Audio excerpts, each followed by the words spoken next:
All right. Hello, everybody. This is, I guess I should start off by a little bit of apology. My intention was to meet with us synchronously this week for week 4, but something came up on the personal end, and so I'm just deciding it's to make this class asynchronous. So I'm going through and just resequencing a couple of things so that you can complete this work on your own. There is not a group element to this week's activity. Last week we had the chat rooms I wanted you to use. This week all of the work is individual, so you can use the class time tonight, if you're watching this on Tuesday, to work through the work if you wish, or if you want to do the work later on in the week, that's fine with me as well. So I want to start, I'm going to break up tonight into a few videos, so you'll be watching some instructional bits as we go through tonight. But I wanted to start by just overviewing what this week is about. Last week we talked about Moodle. You did the activities. It looks like all of the write-ups, all of the glossary entries for all the activities were completed, which is great. Feel free now to use that glossary as a resource as you move forward. If you're interested in one of the activities and want to see what someone else came up with, feel free to look at that glossary. They also, most of you, if not all of you, provided links to the help pages for each element, so that'll be a quick way also to get to information about the activities. And then, having read the segmentation article and pre-training article or chapter, I'd asked you to go in and continue with your instructional design for the Moodle projects and to specifically address those questions of segmentation and how you were envisioning breaking up the topic for your Moodle. And I've had a chance to look through a lot of those phase 2s that got turned in. Again, those documents will be living documents. So if at any point you've changed or made adjustments to your plan, feel free to always go back and make those adjustments to those documents. So the first thing I want to do tonight is to go over the actual requirements for the Moodle project. It was in the course syllabus, but I haven't yet taken a moment to really go over it specifically. So I want to do that because we are now starting to get to the point where we're going to start adding in content to the Moodles, and I want to make sure that you understand what the requirements are, what needs to be there, and sort of what the framework is for that. So I'm going to go over that first. The main instructional piece of tonight has to do with instructional graphics and visual design and something called the Gestalt principle. And so there's a little bit of a reading on that for you to look through and addressing 5 laws of the Gestalt principle. Then you're going to complete a database activity. It's going to be similar to the glossary activity from last week, but the database activity is another Moodle activity that I want you to have experience with. So once you've done the reading and taken a look at a couple of instructional images, you're each going to create a database entry in the class Moodle to follow up on the Gestalt information and also to give you that experience with that activity. I've got a few online resources I want to point out related to just places you can go and make graphics if you don't already have access to some sort of software that can do graphics. And then I'll finish up by talking about homework for next week. But I am going to break this up into a few little videos. So this one is basically just going to be about going through the requirements for the Moodle project. And then we'll move on to the Gestalt. And then we'll wrap up with a video for work for next week. So the requirements for the Moodle project are on this week's Moodle page. It's basically the page from the course syllabus, but I just wanted to give it to you separately here so that you've got it as a separate resource. So within your Moodles, in that top header section, there are a few items that I want to make sure are there. Obviously, you're going to want to name your Moodle or put some sort of a title at the top of the page that names the unit or the topic or the subject area for the Moodle. So that is something that should be up in that header section and certainly is the title of your Moodle.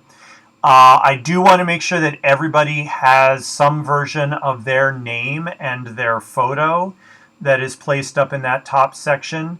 This goes towards that idea of trying to personalize the instruction to give the students a sense of who you are. So even having just that image, and if you want to include a little bit of a biography along with that, you can do that as well, just as a way to introduce yourself, especially if you're not going to be meeting your students in person.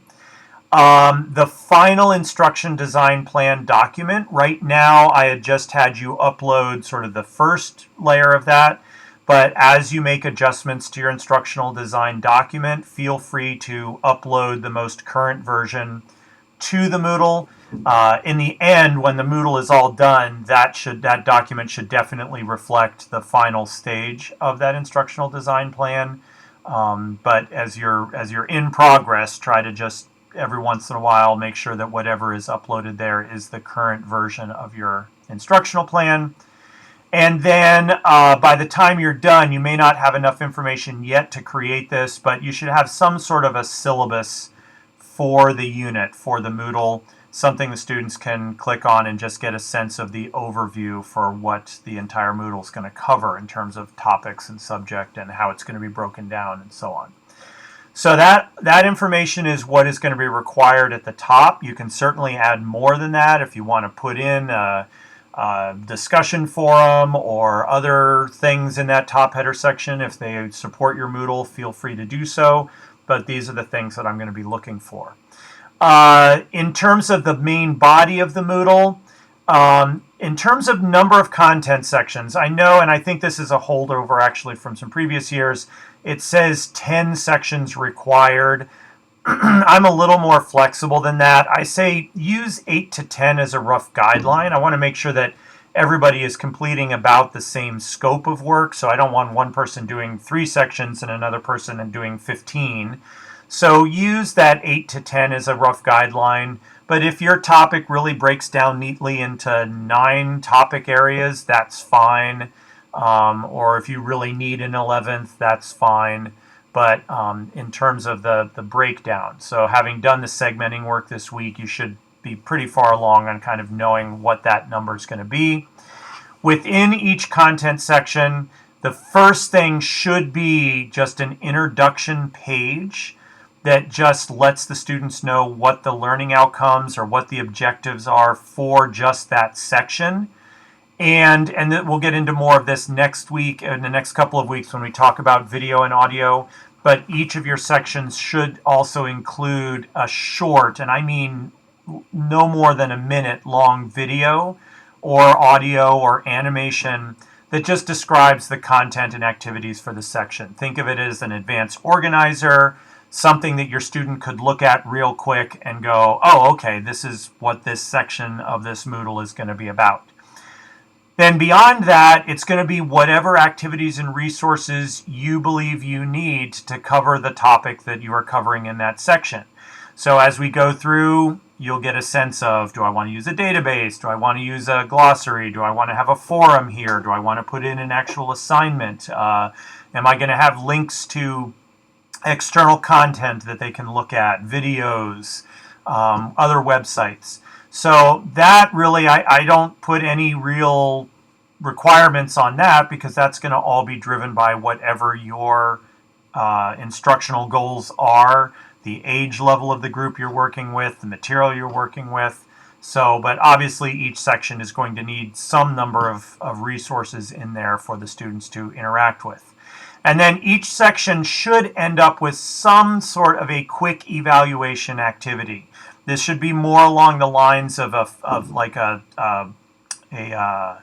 formative assessment. This shouldn't be a formal test that they take for each section.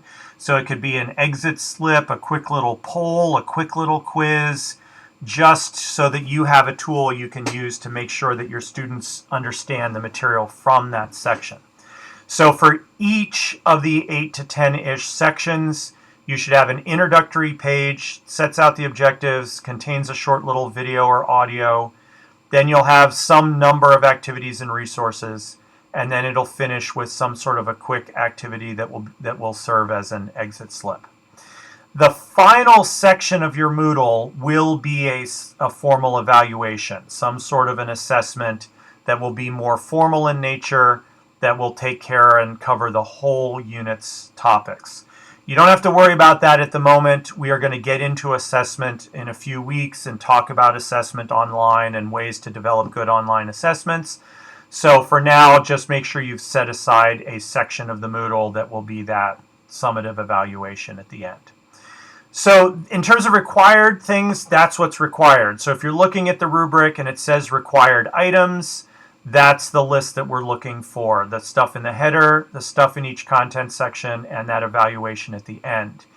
The ID plan I evaluate separately. So once that ID plan is done and settled, I will be looking at that. I will be taking a look at the way that you've segmented the content in your Moodle. And from the readings last week, you should have a pretty good sense of how to approach that. Then in terms of the activities and resources, I kind of split them up between internal, which means those are ones that you designed and executed, and then external resources where you are linking to or using things like YouTube videos or other websites or things like that. So in those cases, I'm looking for more that you chose them well. Obviously, you didn't design them, so I'm not going to critique you on that. And then any of the assessment pieces, the formative assessments during the units, the final evaluative assessment at the end, we'll be looking at that too. So that's really the specifics for this project. We've already got the instructional design underway. In terms of the specifics of all of the activities and resources, we will be covering that over the next few weeks. The materials that you'll be creating, graphics, videos, audios, assessments, we will be spending a week each on each of those types of things so that you know how to create effective videos, materials related to all of that to fill in your Moodle. So hopefully that kind of helps to settle and answer some questions. If you've got specific questions about your Moodle, please feel free to ask. A lot of times, my main focus is for this to be as useful and as practical as possible. So if you can use a topic or structure this as if you were going to use it in your actual classroom, and you can then use some of the materials you create in your actual classroom, that is great. I don't want to double up on work. So if you're going through the effort to make materials for something, may as well make them things that you could actually use even outside of this Moodle. All right, so that is sort of the introduction to the Moodle and in terms of what is going to be required for that project as we develop. So the next thing is, and this kind of bridges into the next thing, is the Gestalt principles. We're going to be talking about instructional graphics.